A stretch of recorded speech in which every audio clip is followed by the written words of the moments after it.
اب وہ 5 مواقع جن میں پبلک میں مشہور ہے، ایک تو بہت مشہور کہ جی اگر کسی نے درمیان والے تشہد میں دروشی پڑھ لیا کہ سجدہ صاحب واجب ہو گیا. کیوں؟ کہتے ہیں وہ قیام سے لیٹ ہو گیا. قیام سے لیٹ ہو گیا، کھیلنے تو نہیں چلا گیا تھا، اللہ کا ذکر کر رہا ہے اور دروشی بھی پڑھ رہا ہے. ویسے تو کہتے ہیں ہم جی درود والے ہیں، ہم بارود والے نہیں ہیں، ایتھے درود تانوں چپ گیا. اور حالانکہ یہ سنت ہے، صحیح مسلم میں حدیث ہے، اما عائشہ کہتی ہیں کہ نبی الاسلام اکٹھی 9 رکعت وتر پڑھا کرتے تھے، جس میں صرف 8ویں رکعت میں بیٹھتے تھے، باقی ہر رکعت میں آپ کھڑے ہو جاتے تھے. اور 8ویں رکعت میں بیٹھ کے آپ تشہد پڑھتے، اس کے بعد دروشی پڑھتے، دعائیں مانگتے، اور پھر آپ 9ویں رکعت کے لیے کھڑے ہوتے، اور اس میں پھر آپ دعائے قنوت کر کے 9ویں رکعت کا تشہد پڑھ کے تو آپ پورا وہ اینڈ تک سلام پھیرتے. تو اس میں وطر میں نبی الاسلام نے درمیانی تشہد کے اندر پورا دروشی وہ اور وہ پڑھا. اور حنفیوں کے نزدیک وطر واجب ہے، ان میں وطر میں بھی کوئی پڑھ لے تو سجدہ صاحب واجب ہو جاتا ہے. تو نبی الاسلام تو پڑھتے تھے. ہاں مسند احمد میں حدیث ہے کہ عبداللہ ابن مسعود کہتے ہیں اگر درمیان والا تشہد ہو تو تم عبدو و رسولو کے بعد کھڑے ہو جاؤ. یعنی یہ آپشن ہے، چاہے دروشی پڑھ کے کھڑے ہو یا بغیر دروشی کے، لیکن دروشی پڑھنے سے سجدہ صاحب واجب نہیں ہوتا.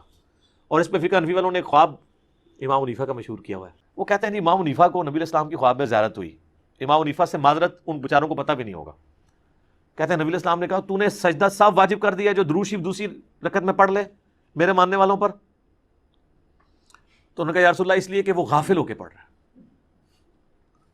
تو نبی الاسلام مسکرائے اور آپ خوش ہوئے. واہ جی واہ، کڈی بڑی کہانی کرائی جائے. نبی الاسلام سے زیادہ ذہین شخص کوئی تھا؟ آپ یہ کہانی مجھے نہیں کرا سکتے، نبی الاسلام کو کہانی کروائی آپ نے. سب جھوٹ ہے، کوئی امام حنیفہ نے خواب نہیں دیکھا. اگلی بات یہ تھی کہ نبی الاسلام یہ پوچھتے کہ بھئی اگر کوئی جان بوجھ کے پڑھے بڑے شوق سے محبت کے ساتھ یہ کہتے ہوئے کہ ہم درود والے ہیں بارود والے نہیں ہیں، پھر تو کیا کہتا ہے؟ تو پھر فقہ حنفی یہ کہتی ہے کہ جس کام سے سجدہ صاحب واجب ہوتا ہے نا، اگر آپ وہ جان بوجھ کے کریں تو نماز واجب الاعادہ مکروہ تحریمی ہو جاتی ہے، دوبارہ پڑھنی ضروری ہو جاتی ہے. تو پھر امام حنیفہ یہ کہتے ہیں کہ یا رسول اللہ اس کی تو نماز ہی نہیں ہوتی.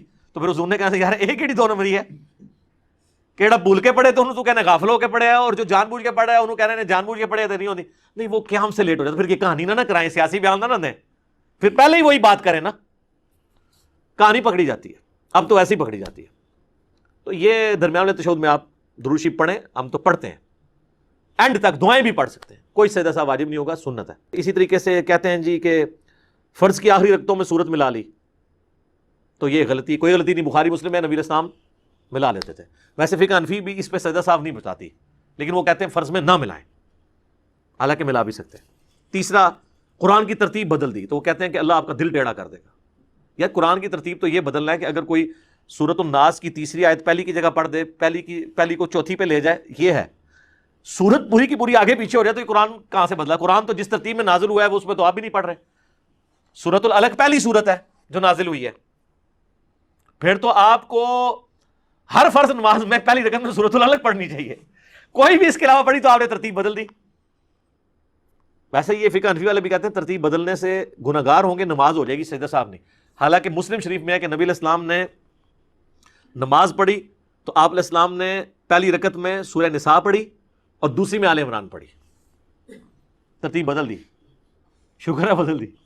اس طرح مسلم شریف میں بھی ایک حدیث ہے کہ آپ نے وہ جو طواف کے بعد 2 نفل پڑھے نا، تو پہلی میں قل هو اللہ احد، دوسری میں قل یا ایھا الکافرون پڑھی. ابھی ان بیچاروں نے حدیثیں تو نہیں پڑھی ہوئی نا، انہوں نے تو بس، تو یہ بھی بالکل غلط ہے ان کا کانسیپٹ. اس طرح ایک اور کہتے ہیں جی کہ اگر آپ نے پہلی رکعت میں لمبی سورت پڑھی ہے نا تو دوسری میں اس سے تھوڑی سی چھوٹی ہونی چاہیے. اور وہ کہتے ہیں کہ کم از کم نہ 3 آیات کا فرق ہونا چاہیے. تو سر بخاری مسلم میں حدیث ہے نبی علیہ السلام عید میں اور جمعے میں پہلی رکعت میں پڑھتے تھے سبح اسم ربک الاعلی اور دوسری میں سورۃ الغاشیہ. تو سورۃ الغاشیہ تو بہت بڑی ہے سورہ، سبح اسم ربک الاعلی سے اس کی آیات اس سے کئی زیادہ ہیں. کوئی سجدہ صاحب واجب نہیں ہوتا. ہر رکعت میں اگر کوئی ایک ہی سورت پڑھتا ہے تو کوئی سجدہ صاحب واجب نہیں ہوگا، بلکہ اگر وہ سورۃ الاخلاص پڑھ رہا ہے تو پسندیدہ ہے. بخاری مسلم میں حدیث ہے، ایک صحابی تھے وہ ہر رکعت میں سورہ اخلاص پڑھتے تھے. تو حضور نے کہا کہ کیوں پڑھتے ہیں؟ ان کا اس میں میرے رب رحمان کی تعریف ہے تو میں اس سے محبت کرتا ہوں. تو نبی علیہ السلام نے فرمایا کہ اللہ تعالیٰ بھی پھر تم سے محبت کرتا ہے اور سورہ اخلاص کی محبت تمہیں جنت میں لے جائے گی. ٹھیک ہے، تو سورہ اخلاص آپ ہر رکعت میں پڑھ سکتے ہیں، نوافل میں تو افضل ہے، اور باقی صورتوں کے ساتھ ملا کے بھی پڑھ سکتے ہیں. سورہ اخلاص جو ہے نا یہ تو توحید، دعوت توحید ہے اور توحید اسلام کی بنیاد ہے. سورۃ الاخلاص آپ ہر رکعت میں پڑھیں، کوئی سجدہ صاحب واجب نہیں ہوگا.